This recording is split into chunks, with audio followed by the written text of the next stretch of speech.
Subhanallah, subhanallah, subhanallah, Allahu akbar, Allahu akbar, Allahu akbar.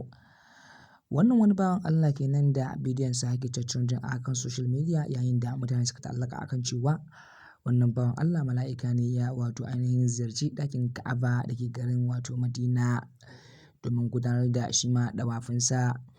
Yayin da hakan ta kusa tabbata bayan wani bidiyo da ya fita na wani bawan Allah da yake ta magana a kan social media akan wannan bawan Allah, wanda ba a san wane ne ba, sai daga bisani kuma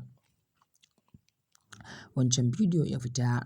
Idan za ku duba wannan bawan Allah, siffar shi asalin kyakkyawa ne, yayin da goshin sa yake fitar da wani haske a can gurin. Kamar yadda za mu kawo muku cikakken bidiyon a cikin wancan namu mai albarka mai suna tushen Hausa.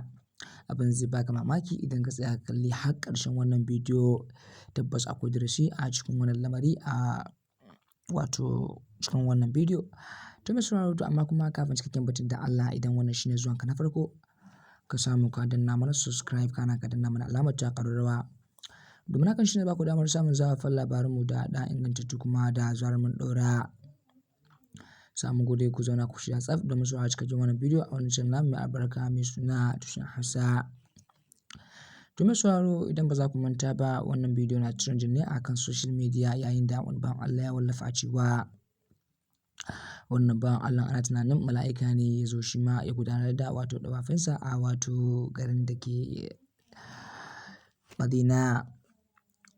Shi ma ya zo ya ɗan ainihin bauta wa Ubangijinsa ne ya koma, yayin da mutane suke ta tambaya a kan cewa mala'ika ne.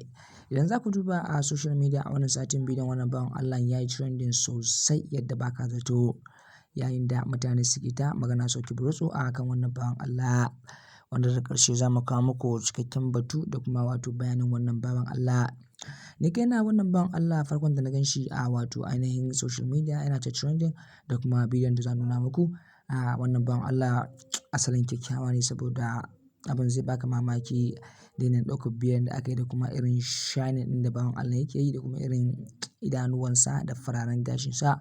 Hakan ya ja hankalin mutane, yayin da mutane suke tunanin cewa wannan bawan Allah mala'ika ne. Yayin da bayan fitar wani zazzafan bidiyo, hakan ya ainihin goge wancan lamari. To mai sauraro, idan ba za ku manta ba, a duniya muna da al'adu daban-daban a duniya baki ɗaya, ba ma iya Najeriya ba, har da ƙetare daban-daban akwai al'adu kala daban-daban. To shi dai wannan bawan Allah ya kasance ɗan ƙasar Indiya ne, shi ma ya je ziyara ɗakin Allah kenan domin ya miƙa gaisuwarsa, yayin da ake tunanin cewa wannan bawan Allah mala'ika ne, yayin da tabbas ba hakan ba ne, wata magana ce daban a gefe.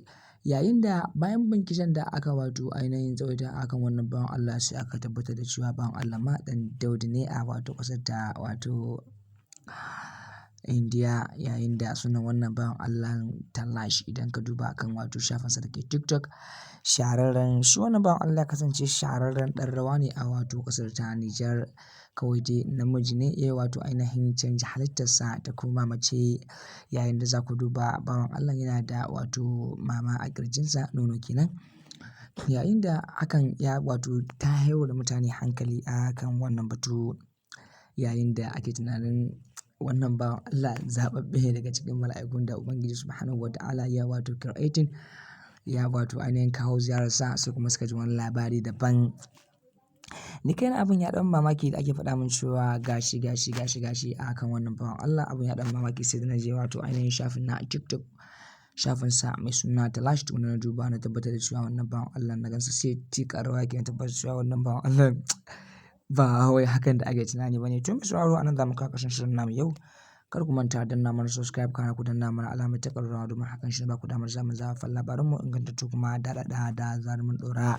Mun gode kallon wancan namu mai albarka.